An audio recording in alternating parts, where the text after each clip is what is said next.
Agora eu vou gravar uma videoaula que é a respeito do Brasil Colônia. É aquele assunto que temos o Brasil período pré-colonial, a estrutura açucareira, a União Ibérica e as invasões holandesas. Aí eu vou sempre dar um assunto, explicar um pouquinho do assunto e vou botar algumas questões para a gente poder resolver. Na primeira parte que a gente vai começar é a respeito do período pré-colonial. Esse período a gente sabe, né, que o Brasil foi descoberto em 1500, descoberto entre aspas, e durante 30 anos, ou seja, até 1530, o Brasil não foi uma região a qual Portugal concentrou as suas atenções. As atenções de Portugal estavam todas voltadas para o Oriente, ou seja, para as Índias, a questão das especiarias. Então, durante esses 30 primeiros anos de existência, entre aspas, do Brasil, né, porque ele já existia antes, Portugal não se interessou tanto nessa terra. E esse período foi conhecido justamente como o período pré-colonial, antes de uma colonização propriamente dita, tem algumas características. Aqui foi o nome período pré-colonial novamente, mas tudo bem. A primeira característica é essa questão aqui, a fase das feitorias. Nessa época, Portugal ainda não tinha descoberto ouro aqui no nosso território, não tinha visto muitas riquezas e tal. Então, praticamente toda a economia dessa colônia, né, chamada Brasil, era voltada para a questão do pau-brasil. Até coloquei aqui essa questão da economia extrativista. Era a única coisa que Portugal acabava extraindo aqui era o pau-brasil. Nessa época, ainda não tinha a utilização da mão de obra escrava. Eles utilizavam a mão de obra indígena mesmo. Então, os indígenas, eles pegavam, cortavam a madeira e tal, e em troca recebiam algo. Então, vejam aí, percebam, né, que não há a troca de moedas, não há um dinheiro, e assim uma troca de objetos, digamos assim. O índio dá madeira e os portugueses dão algo em troca a esse índio, mas não dinheiro. Então, essa troca a gente conhece por escambo, né? Uma troca que não envolve o dinheiro. Então, nessa época, a economia era o escambo, não existia essa questão do dinheiro. Voltando aqui para essa questão das feitorias, eram espécie de, como é que eu posso chamar, balcões, digamos assim, espalhados pelo território, no qual os índios, né, as pessoas que exploravam a madeira, davam essa madeira, que ficava armazenada nesses grandes balcões, até vir um navio lá de Portugal e levar essa madeira embora. E aqui eu já falei essa questão da utilização do escambo com os nativos, e outra característica é a ausência da colonização sistemática, ou seja, não existia uma ordem, um sistema para organizar esse novo território. Só vai existir, passar a existir com a questão das capitanias hereditárias, que a gente vai ver no próximo assunto. Então, basicamente, o período pré-colonial, que foram os primeiros 30 anos de colônia, girou em cima disso. Portugal não tinha muito interesse no Brasil, era uma economia extrativista, apenas retirando o pau-brasil, existia apenas o escambo e não tinha uma colonização sistemática. Agora a gente vai para algumas questões a respeito desse período pré-colonial, para a gente esclarecer mais algumas dúvidas. Aqui tem um textinho que eu não vou ler ele todo, então quem quiser ler é para ler, então para um pouquinho, aí vocês leem e depois voltam. Então vamos para a questão propriamente dita. A respeito do início da colonização, período abordado no texto, pode-se afirmar que a primeira forma de exploração econômica exercida pelos colonizadores e a dominação cultural e religiosa difundida pelo território brasileiro são, respectivamente. Então, ele dá um textinho e está pedindo duas coisas aí. A primeira forma de exploração econômica e a outra coisa é a dominação cultural e religiosa. Então, vamos ver qual das alternativas que se encaixa nisso. A gente tem que a letra A. a plantation no Nordeste e as bandeiras realizadas pelos paulistas. Essa letra A a gente vai estar estudando mais à frente, ou seja, essa questão do plantation e das bandeiras que a gente vai conhecer com os bandeirantes não aconteceu no período pré-colonial, aconteceu em outro período do Brasil colônia. Então, a letra A está errada. A gente tem a letra B, a extração das drogas do sertão e a implantação das missões. Essas drogas do sertão foi uma forma, sim, de economia no Brasil durante algum tempo, mas não aconteceu no período pré-colonial. A gente até estudou ano passado, no primeiro ano, as várias fases da economia brasileira, né? Primeiro a gente teve a extração do pau-brasil, aí depois a gente teve a cana-de-açúcar, planteio, drogas do sertão, mineração. Cada um teve sua fase. E essa fase das drogas do sertão, nem a do planteio, nenhuma dessas duas, ocorreu no período pré-colonial. Pré-colonial a gente teve uma economia apenas extrativista do pau-brasil. Então, letra C.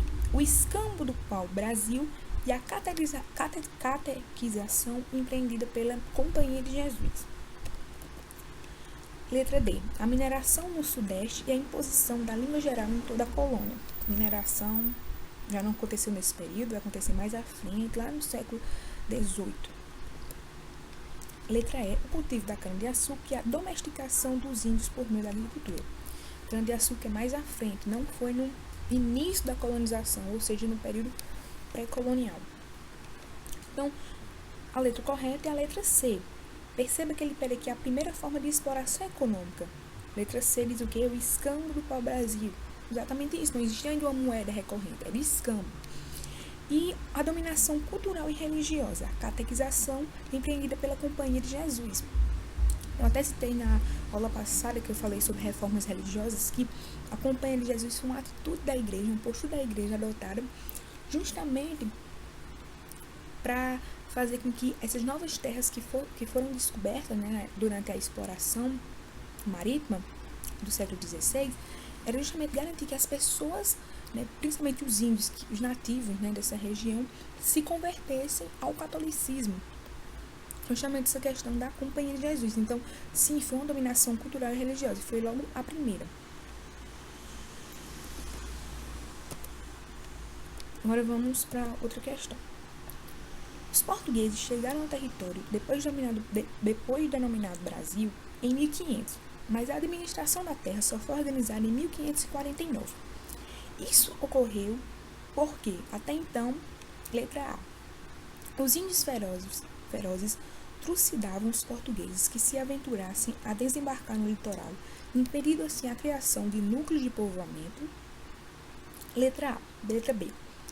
A Espanha, com base no Tratado de Tordesilhas, impedia a presença portuguesa nas Américas, policiando a costa com expedições bélicas. Letra C. As forças e atenções dos portugueses convergiam para o Oriente, onde vitórias militares garantiam relações comerciais lucrativas. Letra D. Os franceses, aliados dos espanhóis, controlavam as tribos indígenas ao longo do litoral, bem como as feitorias da costa sul-atlântica. Letra E. A população de Portugal era pouco numerosa, impossibilitando o recrutamento de funcionários administrativos.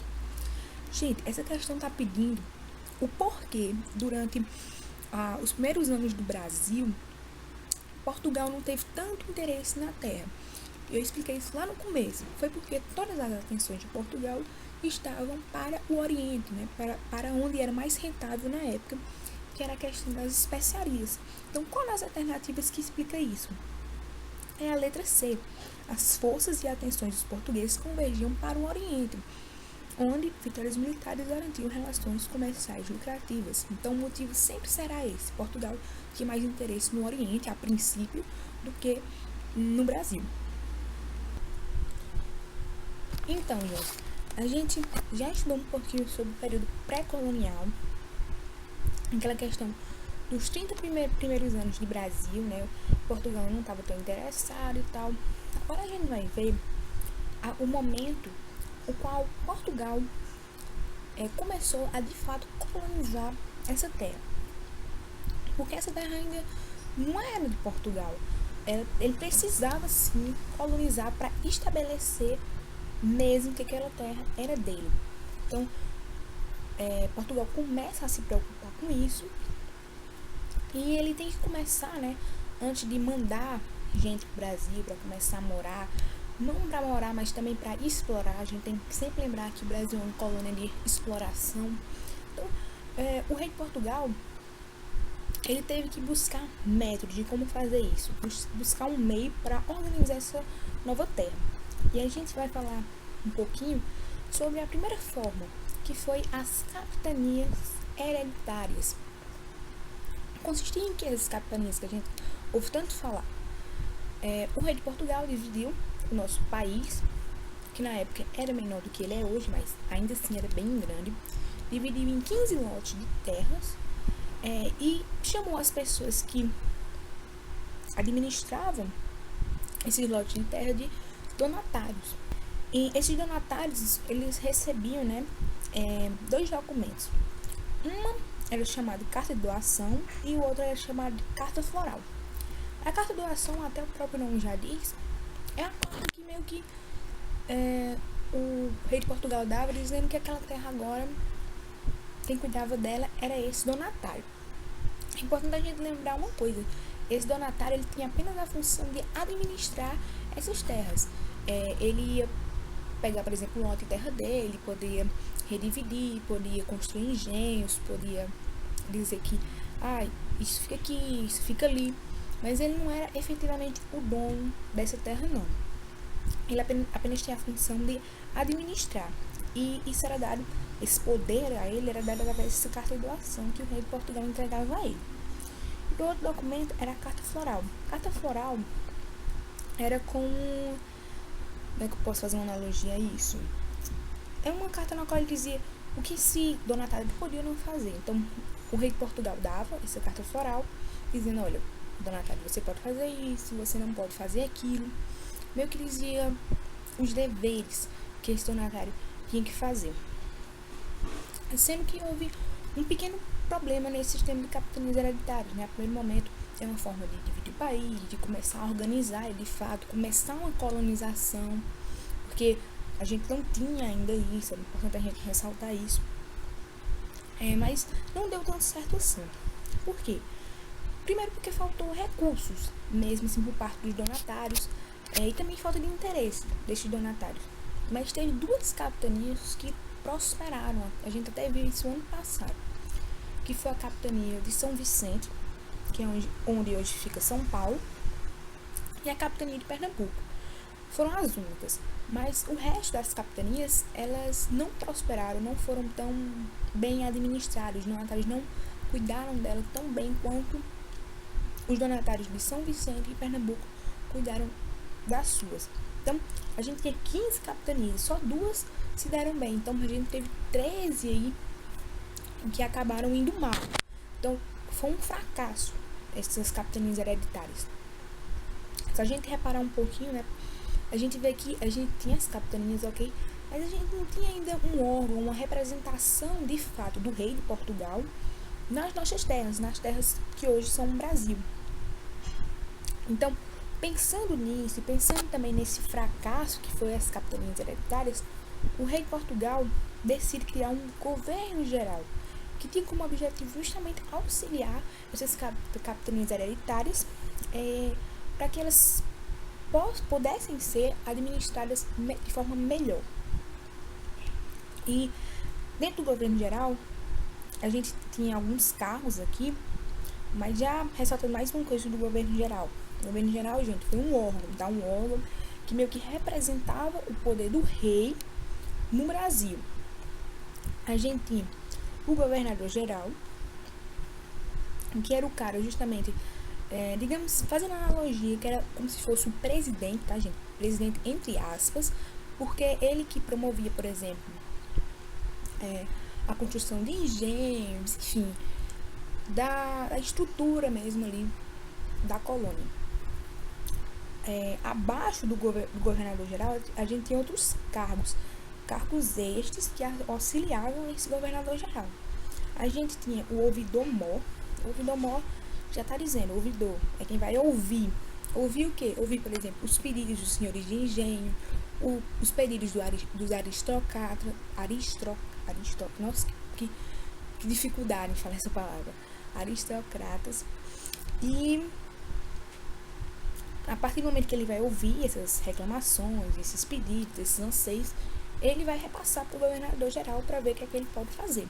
Tudo isso conciliando também com os interesses do rei de Portugal. Havia aí uma conciliação. O governo geral ele vem justamente para isso, para poder se vir como um corda, uma ponte entre a colônia, Brasil, e Portugal. Outro cargo era o de provedor-mor. Provedor-mor, o nome também já está dizendo tudo. Quem vai prover alguma coisa. Até um cargo bastante parecido com o do governador-geral. Esse provedor, ele vai justamente auxiliar esse governador a promover obras, a promover o que tanto o rei de Portugal quanto esses senhores de engenhos e a sociedade que vivia aqui no país queria, né? E o outro cargo que tinha dentro desse governo geral era o de capitão-mor. O nome também já é autoexplicativo. O capitão-mor, ele vai cuidar da parte militar aqui da colônia. Isso aqui, gente, era o governador geral. Eu até gosto bastante de comparar, por exemplo, com Brasília, que a gente tem os cargos judiciário, executivo e o legislativo. Então, até, por exemplo, esse ouvidor-mor, ele era o responsável justamente por essa parte mais judiciária da colônia. Era quem cuidava mais, era como se fosse um juiz, digamos assim. Então, o governo geral era bastante parecido com hoje Brasília. Tá? A gente pode fazer essa analogia para ficar melhor o entendimento. Mas não existia apenas ele, não. Esse era o governo geral, assim, era o órgão principal. Mas a gente tinha também pequenos núcleos desse governo geral, espalhados pelas vilas, pelas cidades, ao redor da colônia, que eram chamadas de câmaras municipais. Porque o Brasil é muito grande, então precisava, sim, de um órgão menor em cada uma dessas regiões, para cuidar justamente dos problemas mais locais. E lá nessas câmaras municipais a gente também tinha os cargos e cada um cuidando dos problemas da região. Outra coisa também é que esses cargos, quem assumia esses cargos, tanto do governo geral quanto das câmaras municipais, eram chamados homens bons. É importante também a gente estar ressaltando isso. Agora a gente vai estar comentando um pouquinho sobre uma parte muito importante da economia da colônia na época, que é a parte da estrutura açucareira, que é justamente o açúcar, que era um fator determinante para a nossa economia. E vai ser também o responsável lá na frente a questão das invasões holandesas, que eu também acho que vou estar fazendo um vídeo sobre isso. Então, para entender um pouquinho sobre essa estrutura, eu botei uma palavrinha aqui, que ela resume praticamente tudo, que é a plantation. E o que seria a plantation? A plantation é o conjunto dessas três características aqui. E essas três características, elas vão estar presentes juntas nesse período da história. Não vai estar presente apenas aqui no Brasil, né, no tempo do Brasil colônia. Mas também a gente vai ver o plantation, que essas três características aqui, por exemplo, na América Espanhola. A América Espanhola também utilizou isso aqui. E não apenas ela também. Se a gente for pegar o período das 13 colônias, que hoje é o atual Estados Unidos.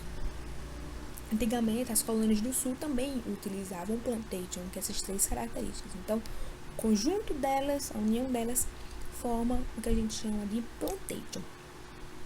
E no Brasil ela também estava presente. Estava presente logo no comecinho, né? Quando o Brasil começou de fato a ser uma colônia, ela começou a estar presente também na economia do nosso país. E quais são essas características? São bem marcantes. A primeira delas é a questão dos grandes espaços de terras, que a gente chama de quê? De latifúndio. Então, se a gente pegar, a gente acabou de estudar essa divisão que o Brasil tinha lá no passado, que era as capitanias hereditárias, né? Grandes lotes de terras divididos para algumas pessoas. Isso são justamente os latifúndios, né? Esses grandes espaços de terra. Outra característica do plantation é a monocultura, ou seja, é cultivar apenas uma coisa naquela terra. E no caso do Brasil, era a cana de açúcar, que o açúcar era um produto extremamente lucrativo para a época. Então, o rei de Portugal começou a cultivar, né, a querer que esses donatários, que eram os caras que administravam essas capitanias hereditárias, plantassem isso no solo brasileiro. E até porque o Brasil, ele era uma terra tropical, tinha um solo muito bom, muito fértil para isso, então tinha todas as condições favoráveis para o cultivo da cana-de-açúcar. E até hoje continua com essa plantação de cana. E outra coisa aqui é a mão de obra utilizada, que era uma mão de obra escrava. A gente tem que lembrar que foi nesse período da colonização brasileira que a escravidão, não indígena, mas a escravidão nos povos da África começou de fato. E a gente para pensar, por que não utilizavam os índios para fazerem esses trabalhos, né? Não escravizavam os índios. Aí, antigamente, até quando eu fazia o fundamental, eu lembro bastante das professoras explicavam que era porque o índio era preguiçoso, não sei o quê. Mas isso é o revisionismo histórico, que é uma corrente da historiografia que hoje procura revisar certos assuntos da história que os professores e os pesquisadores acabam explicando de um modo meio errôneo. Ele já contou outra história, né, que não é porque o índio era preguiçoso, mas sim é porque os escravos, né, o comércio da escravidão gerava muito dinheiro, gente. Gerava muito dinheiro para a coroa portuguesa. Então a coroa portuguesa queria que a mão de obra fosse escrava. Escrava de onde? Indígena? Não, mas sim escrava em relação ao povo da África. E essas três características formam justamente o plantation, que era a base, né, da economia colonial da época.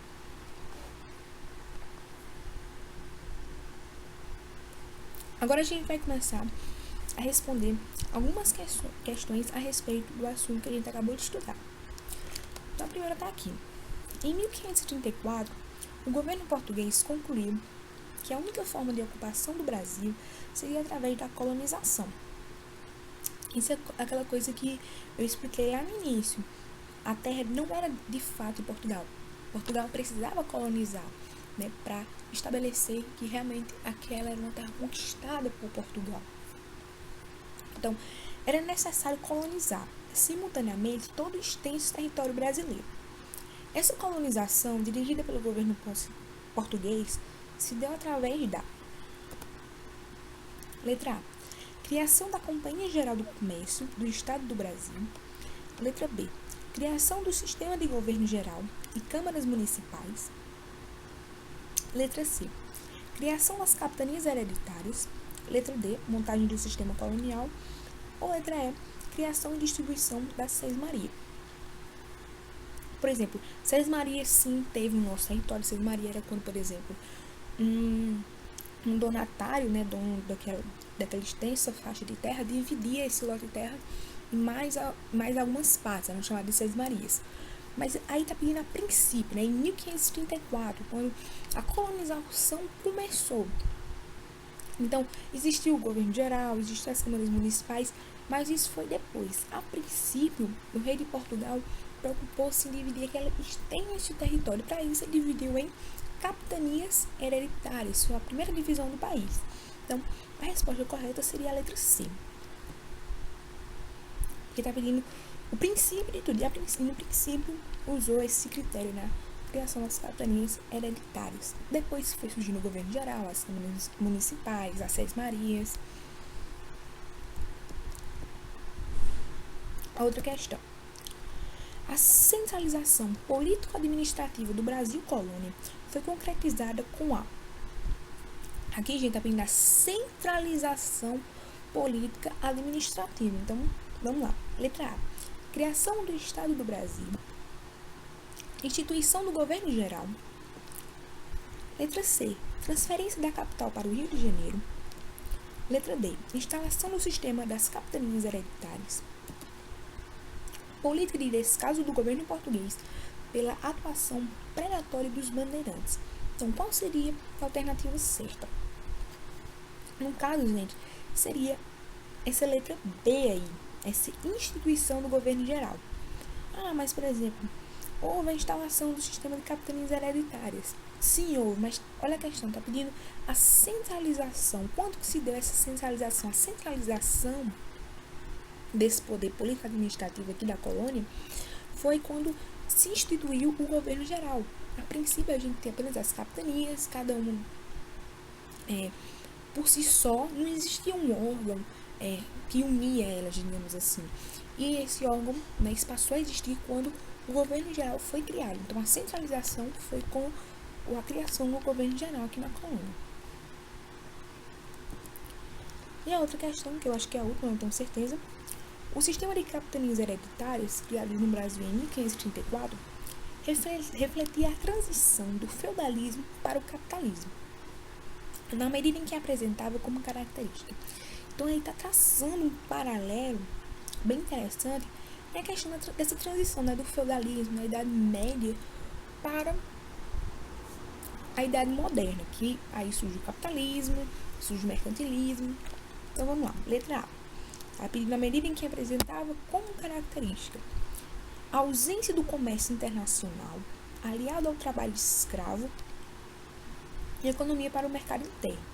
Outra coisa que eu esqueci de falar quando eu estava falando lá na questão do plantation. No plantation a gente vê aquelas 3 características e eu vou acrescentar mais uma aqui, que era a questão do mercado externo, tá? No plantation, tudo que se produz é voltado não para a subsistência, mas sim para o mercado externo, né? Para o exterior.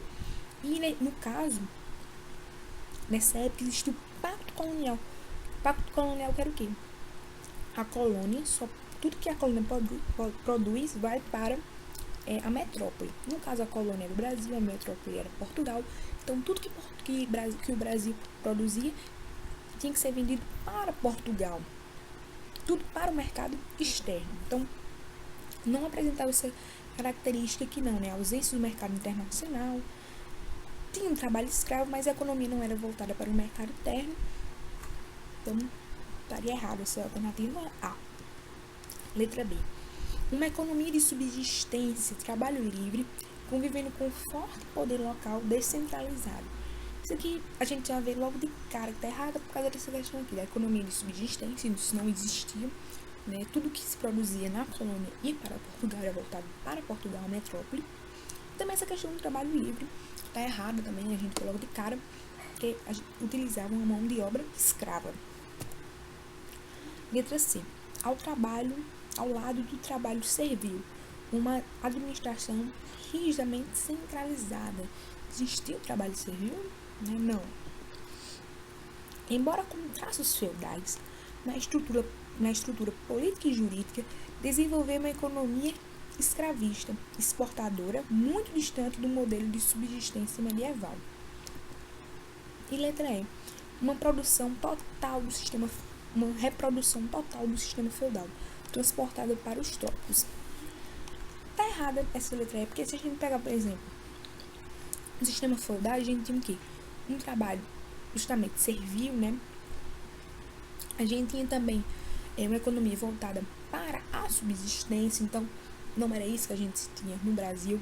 Então, no caso, a alternativa correta aí seria a letra D, né? Ela que vai traçar justamente esse paralelo que a questão está querendo. Embora com traços feudais na estrutura política e jurídica, na parte econômica, a gente está tendo uma transição. Não é mais o feudalismo, não é mais aquela economia de subsistência. Agora a gente tem um mercantilismo, né? A gênese do capitalismo, onde a gente tem o quê? O plantation, que vem com uma economia escravista, exportadora e muito distante do modelo de subsistência medieval. Então, a gente concluiu a aula. Espero que vocês tenham tirado algumas dúvidas. E é isso.